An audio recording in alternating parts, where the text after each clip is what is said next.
الحمدللہ رب العالمین والعاقبۃ للمتقین والصلاۃ والسلام علی سید الانبیاء والمرسلین والحمدللہ رب العالمین۔ معزز سامعات، آج کا جو ہمارا جو تفسیر کا جو گوشہ ہے وہ ہم تفسیر جو کرنے جا رہے ہیں وہ 27ویں آیات سورہ بقرہ کا تیسرا رکوع اور 27ویں آیات 27 آیت اور 27 28 اس کی آج ہم تفسیر کریں گے۔ اس کے اندر یعنی کہ تیسرا رکوع آج ہمارا مکمل ہو جائے گا اس کا۔ اللہ رب العالمین نے اس کے اندر ارشاد فرمایا، الذین ینقضون عہد اللہ من بعد میثاقہ، وہ لوگ جو توڑ دیتے ہیں وعدہ پختہ کرنے کے بعد، وَيَقْطَعُونَ مَا أَمَرَ اللَّهُ، جس کو اللہ پاک نے حکم دیا ہے جوڑنے کا، وَيُفْسِدُونَ فِي الْأَرْضِ، اور وہ فساد کرتے ہیں زمین میں، أُولَٰئِكَ هُمُ الْخَاسِرُونَ، یہ لوگ نقصان اٹھانے والے ہیں۔ اللہ پاک نے یہاں فرمایا کہ کیف تکفرون، کیسے تم انکار کرتے ہو اس اللہ کا، باللہ، اس اللہ کا، وکنتم امواتم، تم تو مردہ تھے، فاحیاکم، اس نے تمہیں زندہ کیا، ثم یمیتکم، پھر تمہیں مارے گا، ثم یحییکم، پھر تمہیں زندہ کرے گا، ثم الیہ ترجعون، پھر تمہیں اسی ہی کی طرف لوٹ کر جانا ہے۔ اب پہلی آیات میں فرمایا کہ الذین ینقضون عہد اللہ، وہ جو اللہ کے ساتھ جو نا عہد کو توڑ دیتے ہیں، پکا پختہ کرنے کے بعد عہد کو توڑ دیتے ہیں۔ یہاں عہد سے مراد عام عہد اگر لیا جائے جس میں اللہ تعالیٰ اور بندوں کے درمیان جو عہد الست ہوا وہ بھی ثابت ہو جائے گا، جیسے انبیاء مرسلین سے جو نام حضور نبی علیہ الصلوۃ والسلام کی نصرت اور توثیق کا جو عہد لیا گیا وہ بھی داخل ہے، اور آپس میں بندوں کے درمیان جو صلہ رحمی کا عہد ہے، صلہ رحمی کا بھی عہد ہے، یعنی ایک تو عالم ارواح میں لیا گیا نا، ایک وہ مراد ہے کہ عالم ارواح میں جب روحوں کو اللہ پاک نے پیدا کیا تو انبیاء اور رسول سے عہد لیا کہ تم جب میرا محبوب آ جائے، عہد لست جو تھا، میرا محبوب آ جائے تو ان کے اوپر ایمان لے آنا۔ اور دوسرا صلہ رحمی کا عہد ہے کہ صلہ رحمی کا اس کے اندر حکم آیا، دوسرا قول اس کے اندر کہ صلہ رحمی، یہ تفسیر جلالین سے یہ میں تفسیر دے رہی ہوں اس کی الذین ینقضون کی۔ تو دوسرا عہد اس کے اندر دوسرا قول یہ ہے کہ عام طور پر جو صلہ رحمی ہے رشتہ داروں کے ساتھ، رشتہ داروں کے ساتھ ہیں، وہ قریبی رشتہ دار مرد و عورت کے، میکا سسرال ہے، دنیال ددیال ہے، جتنے جو رشتے ہیں ان کو جو جوڑنے کا جو نا حکم اللہ پاک نے دیا ہے، اور فرمایا کہ وہ کاٹتے ہیں اور فساد کرتے ہیں زمین میں، دوسرا یہ ہے۔ اور تیسرا جو خرید و فروخت میں اور کسی کے ساتھ معاملات کرنے میں کوئی عہد کرے، تیسرا عہد وہ ہے کہ معاملات کرنے میں جو عہد کرے اور اس کو توڑتے ہیں تو وہ فساد کرتے ہیں، یعنی کہ جو کوئی وعدہ کر کے توڑ دیتا تو وہ فساد، یہ لڑائی جھگڑے کی طرف بندہ جاتا ہے۔ تو یہ تین قول اس سے مراد ہیں، ایک عہد لست ہے عالم ارواح کا، دوسرا عہد ہے صلہ رحمی کا، اور تیسرا آئلی زندگی کے اندر خرید و فروخت میں اور معاملات میں جو بندے نے جو نا عام بندوں کے ساتھ عہد کیے۔ ان عہدوں کا ذکر رب کائنات نے اس کے اندر فرما دیا، کہا کیسے تم انکار کرتے ہو، کیسے انکار کرتے ہو تم اللہ کا، تم تو مردہ تھے، اس نے تمہیں زندگی دی، پھر تمہیں حیات دی، پھر مارے گا، پھر تمہیں زندہ کرے گا، اور پھر اسی کی طرف تم نے لوٹ کر جانا ہے۔ اب انسان کی موت اور حیات کا ذکر اس کے اندر کیا گیا، موت اور حیات کا ذکر، یعنی کہ اگر قبر کی زندگی کو فانی زندگی کیا جائے تو یہ تین موتیں اور تین حیاتیں ہیں، اور اگر قبر کی زندگی کو نہ داخل کیا جائے تو پھر دو موتیں اور دو حیات ہیں جن کا ذکر اس کے اندر کیا گیا۔ اور کیا گیا تو عالم ارواح میں ایک تو جو نا انسان نے کا جو حیات ہے وہ عالم ارواح میں تھی جب اللہ پاک نے روحوں کو پیدا کیا، اور یہ دور کب کا ہے، یہ دور عالم ارواح، چار جو نا عالم انسان کی زندگی کے اندر آئے، موت اور حیات کے اندر 4 عالم آئے، ان 4 عالموں میں ایک عالم ارواح ہے۔ یہ دور باپ کی صلب سے لے کر ماں کے رحم میں جسمانی تشکیل تک قائم رہتا ہے۔ باپ کی صلب اور ماں کے رحم میں جسمانی تشکیل تک قائم رہتا ہے، یہ انسانی زندگی کا پہلا مرحلہ ہے۔ دوسرا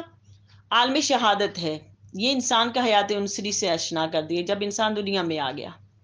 اس کی جو نا ولادت ہو گئی، وہ دنیا میں آ گیا، اور یہ دور ہر انسان کی دنیاوی زندگی کے اختتام تک رہتا ہے، یعنی انسانی زندگی کا دوسرا مرحلہ کہ اس کی زندگی حیات ہے، پھر اس کی موت ہے، موت تک یہ مرحلہ رہتا ہے۔ اور تیسرا عالم برزخ ہے، عالم برزخ ہے، اور عالم برزخ سے مراد یہ موت سے شروع ہو کر انعقاد قیامت تک رہے گا، انعقاد قیامت تک۔ یہاں انسانی زندگی کا تیسرا مرحلہ حالت موت کا ہے، اس کا رشتہ عالم شہادت کی زندگی سے توڑ کر عالم برزخ کی زندگی سے جوڑنا ہے۔ اور چوتھا عالم آخرت ہے، اس مرحلے کا آغاز روز قیامت سے ہوگا۔ چوتھا یعنی کہ جنت جہنم کی ابدی زندگی اس عالم کے عنوانات میں ہے کہ انسان کا سفر آخر حیات اس آخری اور 5ویں مرحلے پر اختتام پذیر ہوگا، یعنی کہ چوتھا مرحلہ جو دیا گیا ہے، چوتھے سے 5ویں مرحلے میں جب انسان داخل ہوگا، اور وہ آخرت کی جو اس کا مرحلہ ہوگا۔ اور یہ تفسیر منہاج القرآن سے یہ میں نے لی، کیف تکفرون، کہ کیسے اللہ پاک کہتے ہیں کیسے تم انکار کرتے ہو، اتنے مرحلوں سے میں نے تمہیں گزارا ہے، تمہاری موت اور حیات کے اتنے مراحل ہیں، پھر اتنے مراحل سے تم گزر کے میری بارگاہ میں آؤ گے، میری بارگاہ میں آؤ گے۔ 3 موتیں ہیں، اگر قبر کی زندگی کو رکھ لیا جائے، 3 موت اور 3 حیات کا اس کے اندر جو ذکر آیا، اور اگر قبر کی زندگی کو نہ رکھے جائے تو پھر 2 موت 2 حیات کا ذکر آ گیا اس کے اندر۔ اور پھر فرمایا کہ هو الذی، وہ ذات، خلق لکم ما فی الارض جمیعا، کہ جس نے تمہارے لیے، وہ ذات اللہ پاک نے پھر اپنی شان کو اس کے اندر بیان فرمایا۔ اور شان دیکھو اس رب کائنات کی کہ اس نے تمہارے لیے سب کچھ پیدا کیا، سب کچھ پیدا کیا۔ اللہ پاک نے اس کے اندر ارشاد فرمایا کہ سب کچھ پیدا فرمایا، اور ہر چیز کی تخلیق کی۔ قرآن پاک میں اللہ پاک نے ارشاد فرمایا کہ اللہ تعالیٰ نے آسمان اور زمین کو 6 دن میں بنایا، والذی خلق لکم ما فی الارض جمیعا، کہ آسمان اور زمین کو 6 دنوں میں بنایا۔ حضرت ابن عباس کے مطابق پہلے زمین کی پیدائش ہوئی اور پھر آسمان کی۔ اس کے بعد حضرت ابن عباس جو مفسر قرآن ہیں، آپ فرماتے کہ پہلے زمین کی پیدائش ہوئی اور پھر آسمان کی، اس کے بعد زمین کو اللہ پاک نے درست کیا، یعنی کہ زمین کو اللہ پاک نے برابر کیا اور انسانوں کے رہنے کی اس کے اندر جگہ بنائی۔ آگے حضرت ابن مسعود اور حضرت ابن عباس صحابہ کرام سے جو اور دیگر صحابہ کرام سے مرویات جو ہیں، حدیث پاک جو مروی ہیں، آپ فرماتے کہ جب اس سے پہلے کسی چیز کو پیدا نہیں کیا گیا تھا، اللہ تعالیٰ کا عرش پانی پر تھا، عرش پانی پر تھا۔ جب مخلوق کو پیدا کرنا چاہا تو پانی جو سے اللہ پاک نے دھواں بلند کیا، اور وہ جو بلند ہوا اور اس سے آسمان بنائے، پھر نہ پانی خشک ہو گیا اور اس کی زمین پھر اللہ پاک نے بنائی۔ یعنی پیچھے ہم نے اس کی تفسیر کی ہے کہ زمین کیا تھی، زمین کچھ بھی نہیں تو پانی تو تھا، اس کے اوپر وہ حدیث پاک میں کہ روٹی کا جو آٹے کا پیڑا بناتے ہیں وہ پیڑا رکھا، اور پھر اسی سے پیڑے کو پھیلا دیا، اللہ نے زمین بنا دی، اس سے زمین بنائی۔ پھر زمین پر الگ الگ کر کے 7 زمینیں اللہ پاک نے بنائی، 7 زمینیں بنائی، یعنی کہ 6 دنوں میں اللہ پاک نے کیا نا، تو اتوار اور پیر کے 2 دنوں میں یہ 7 زمینیں بنائی گئی، اور پھر 7 زمینیں بنائی، اور منگل اور بدھ کو اللہ پاک نے یہ 7 زمینیں بنا کے ان کے اوپر جتنا کچھ پیدا کرنا تھا، درخت پیدا کیے اس کے اوپر، اور جو کچھ بھی زمین کے اندر جو دھاتیں رکھی اور جو کچھ بھی رکھا، وہ سب کا سب، وہ جو زیر زمین پیدا کیا اور اس کے اوپر پیدا کیا، وہ سب کا سب منگل بدھ کو اللہ پاک نے پیدا کیا۔ پھر اس میں 7 آسمان بنائے، جمعرات اور جمعہ کو پھر اللہ پاک نے 7 آسمان بنائے، اور آسمانوں کو پھر اللہ پاک نے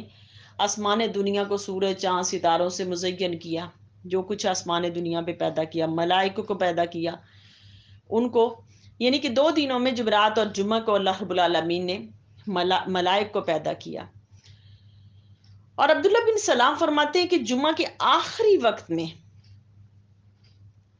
وقت میں یعنی کہ عصر اور مغرب کے درمیان سیدنا آدم علیہ نبی نے علیہ الصلوۃ والسلام کو پیدا فرمایا. اور پھر اللہ پاک نے آسمانوں کو، اللہ پاک نے کیسے خوب، تفسیر ابن کثیر سے یہ تفسیر میں نے کروائی آپ کو، کہ آسمان دنیا کو اللہ پاک نے زینت بخشی ہے. کس چیز سے؟ ستاروں سے، سورج سے، چاند سے. اللہ پاک نے اس کو جو نا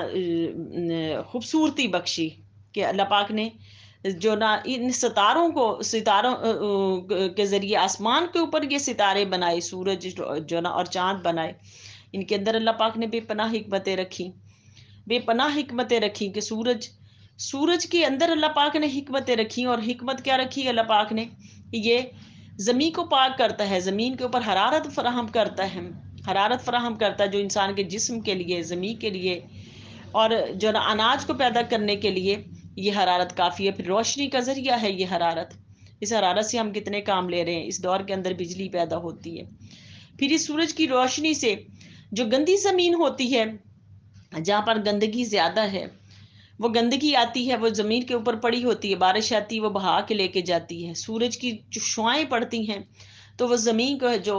وہ شعائیں جو ہے نا وہ اس کو خشک کرتی ہیں. تو رب کائنات کی شان دیکھ لو کہ اس زمین کو پاک کر دیا جاتا ہے. یہ سورج سے اللہ پاک نے کام لیا. چاند سے اللہ پاک نے کہ یہ مہینوں کا